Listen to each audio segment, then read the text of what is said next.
My name is Amir. For a long time, I was very hard on myself. If I made a mistake, I blamed myself. If I failed, I felt disappointed. If I learned slowly, I felt frustrated. I expected myself to improve quickly. When I started learning English, I wanted to speak fluently in a short time. But when I struggled, I became impatient.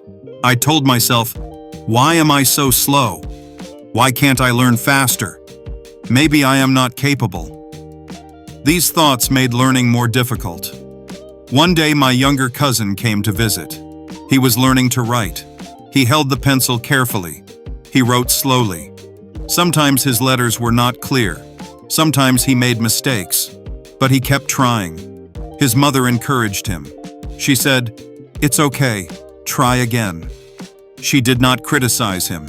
She did not rush him. She allowed him to learn at his own pace. Watching this made me think, why was I patient with others, but not with myself? That evening, I thought deeply. I realized something important. Learning takes time. Growth takes patience. The next day, I changed my mindset. When I made mistakes in English, I did not criticize myself. I corrected them calmly.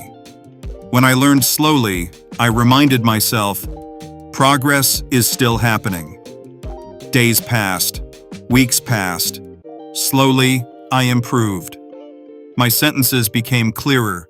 My confidence increased. My fear decreased. I realized something powerful. Being patient with yourself makes learning easier. When you stop pressuring yourself, your mind becomes calm. And a calm mind learns better. Now, whenever I feel frustrated, I remember my cousin learning to write. Everyone learns slowly at first, and that is okay, because patience creates growth. Final thought. Be kind to yourself. Allow yourself to learn slowly. Growth takes time. Ending line. Keep learning English. Keep improving daily. And always remember, be patient with yourself. Progress will follow.